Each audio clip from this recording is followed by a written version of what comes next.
Texas Tech football coach Joey McGuire, friend of the show, always has been, always will be, here at Vegas. Vegas. Yeah.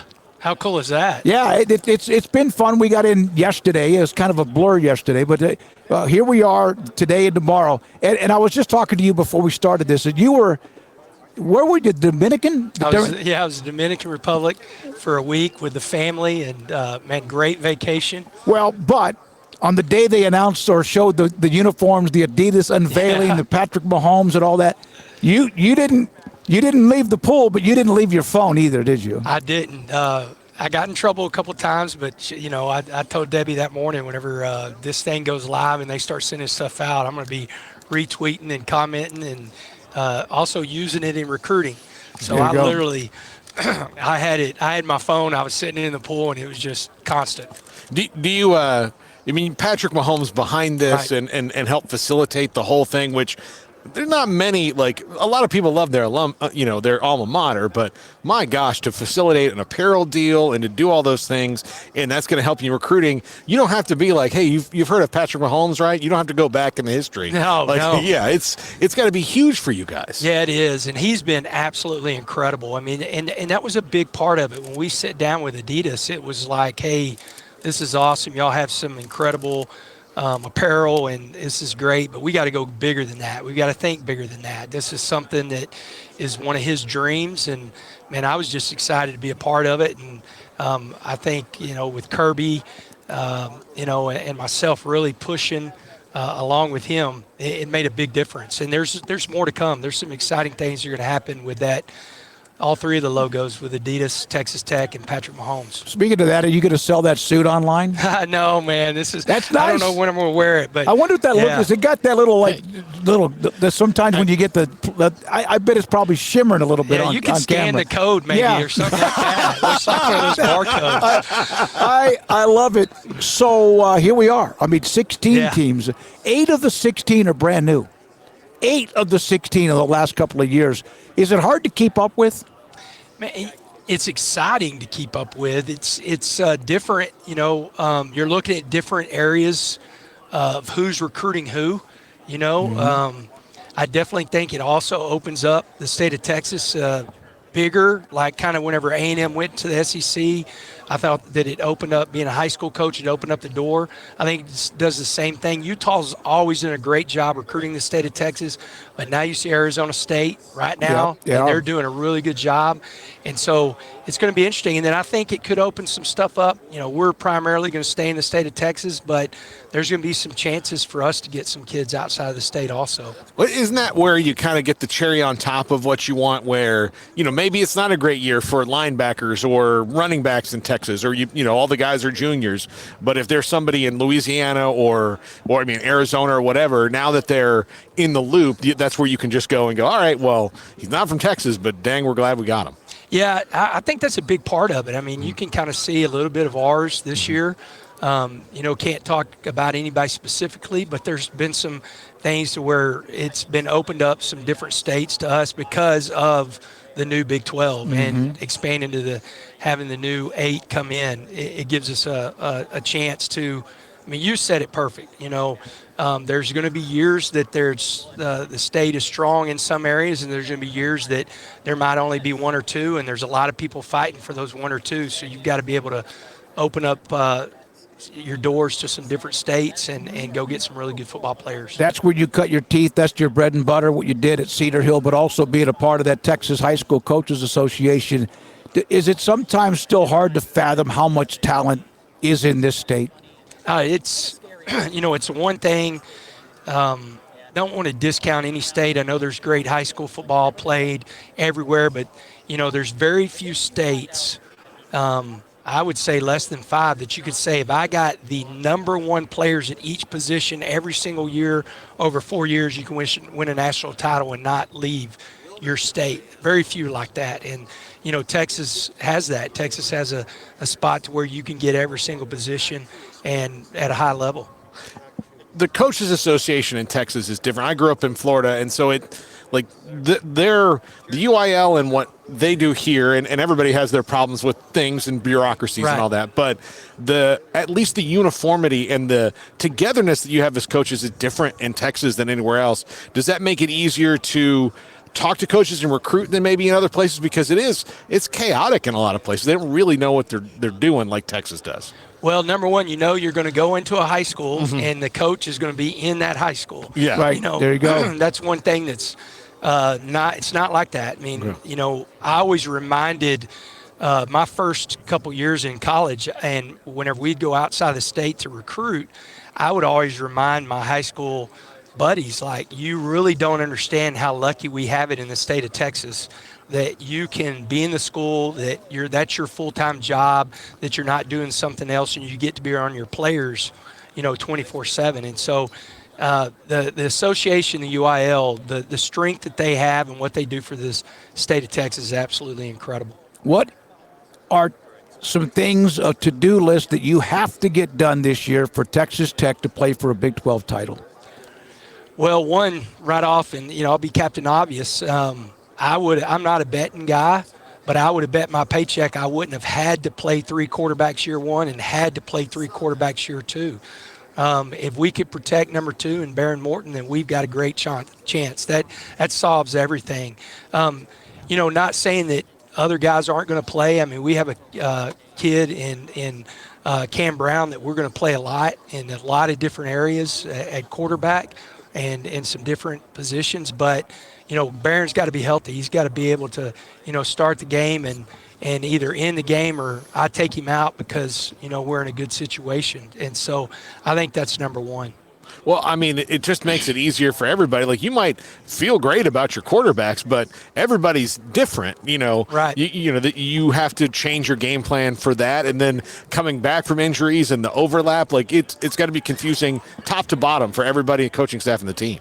Yeah, it's been really tough. In the first year we had a veteran room. Last year, 1 and 2 were vets, and then we had to play a true freshman in one of the toughest places to play, I think, in America. Whenever you go to Provo, Utah, man, it's a crazy place, and they were jacked up, and we didn't play very well, and so I think it's one of those deals we got to protect the quarterback, and that's with everybody. That's not just saying the O-line. That's an easy way out. It's starting with me.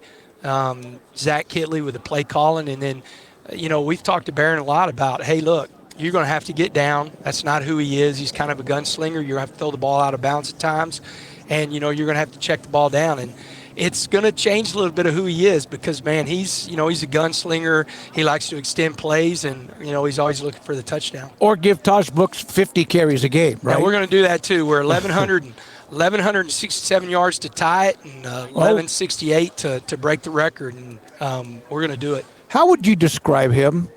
Best teammate, best teammate. You're talking about somebody just so unselfish, somebody that wants to make everybody around him better.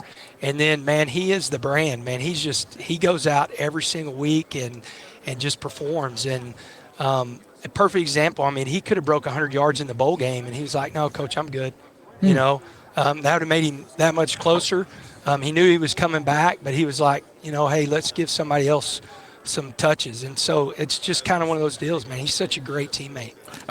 If I was a linebacker and I wanted to square up on him, is that a career decision? Yeah, that you're making a business decision. And here's the biggest thing that people, I think, I know that there are some great running backs all around the country, but find somebody better in pass pro. Like, find somebody where you're going to bring a linebacker or you're going to bring they're going to realize real quick they're in a football game because he is physically, he ain't going to come in there and cut you. He's fixed to hit you square in the mouth with 230 pounds behind it.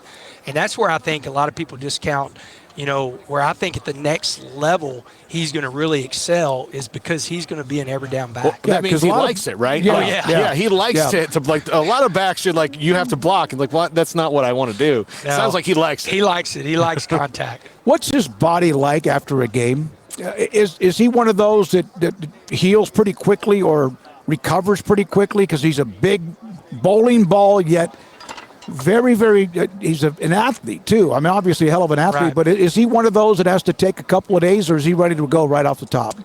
Well, I would say he's ready to go off the top, but there's a reason. I mean, whatever time I'm in the building, that's whenever he's coming in. Like he's a guy. If we've got a 7:00 meeting in the morning, he's going to be there at 6, or he's going to be there at 5:45. He's already preparing his body. You know, he's such a pro whenever it comes to that. The other thing too is, you know, he did lead the nation in creating missed tackles, and so there's a lot of times that the contact's a little bit different, that he's dishing it out. I think that's easier on the body than taking it, and so those two things help him to be prepared every single week. By the way, you know who I just got a text from, Smokey? No. Kim Coulter, who is a viewer of our show and a huge Texas Tech alum. And I thought, that is so strange that here we are talking to Joey McGuire. I love it. Yeah, so. We've got our show, which has exploded, coast to coast. Killing it. But we have some Tech fans that have been with us, if not day one, have been very loyal. They're a passionate, Utah, BYU, Texas Tech, Kansas State. These are from Oklahoma. These are fans that are like, even some of the Pac-12 analysts have said, this is a football conference, and they're not so sure, even as good as they were last year, the Pac-12, that everybody was all in with football. Yeah, I can see that. You know, you definitely, whenever you're bringing in these new four, you've got some football teams. Like Utah will beat you up. They are a very physical team. I mean, you go back when they're fully healthy, and they were making people tap out 2 years ago. I mean, some teams that were supposed to be in the mix for a national title didn't get there because of Utah. Right. And so I think you do have a group of teams that are really appreciating that they're coming into a conference that's a very serious football conference. If I told you that I think 12 teams could win this conference this year, would I be wrong? No, you wouldn't. It's going to be really interesting from the standpoint who can stay healthy, and that's it doesn't matter what conference you're in. Who can stay healthy, and then who's going to win key games on the road, because that's one thing I think that I found out the last couple of years is man, it is tough no matter who you're playing to win on the road. We've got to get a lot better at that. That's one thing that we haven't done. We've done really a great job playing at home. We've done a great job. We're 8-2 in November and December, but we have not been great on the road, and we've got to do a good job if we're going to be in the mix to win it on the road. How do you I've seen the pictures, the drone shot of your stadium. It is now all but enclosed, right? Yes. What is that like, watching how that thing has become like having a baby, a child, and it's growing up? Yeah, man, we've been lucky because my temporary office has been one of the suites on the west side, so I've literally seen it every single day. I would tell you for that Baylor game, I'd invite everybody to come out because it's a game changer. That stadium looks so much different with that south end zone. Not just that, but that south end zone. And with it being enclosed, and then you're putting that double T back up, it's kind of like playing in AT&T Stadium, Cowboy Stadium, to where, it's like you just keep looking up at the big screen. Right. Driving into the south end zone, you're going to keep looking up at the double T. Yeah, double T. It is enclosed, and that's so the sound also then won't It's escape, gonna be loud, right? No doubt. How has your life changed from where you were, Cedar Hill to Baylor, as an assistant coach in college to being a head coach? Does it change who you are, and has it tested you a little bit? Definitely hadn't changed who I am, and I rely a lot on my Cedar Hill days of being a head coach at that time of, it seems like all year long is late high school, like the end of district, getting into playoffs, that kind of pressure. But it's definitely tested me. Last year was a true test from the standpoint of the expectations were so high. I think that I probably put too much expectations on our team from the standpoint of looking at the end versus looking at each single week. We've really talked about that a lot in the off season as a coaching staff, but also as a team, and really focusing on just being the brand every single day, every single week, and just focusing on who we've got to play that week versus let each week take care of themselves versus the end. Is coaching more learning what not to do than learning what to do? Oh, 100%. 100%. I mean, you definitely you definitely look at what people are doing, but I think a lot of it's, hey, this is what not to do. Go back and if you could redo, because you've got to learn from, we did something in 2018. I'll never forget this. It was a painful experience with Matt Rule. We watched every single game as a staff and went through every single game. And it was tough. That was going into 2018. So that was coming off a 1-11. Oh, that's right. So you talking about some painful games to watch and some bad football and then some frustration. We did that this year. We went back as a staff in February, and we watched every single game as a staff. We would pause. What do you think? And it all goes back to your question is the hindsight of what could you learn? What would you have done different? We're in the middle of the game. This is how the game's going. How do we adjust? How do we become better as a staff?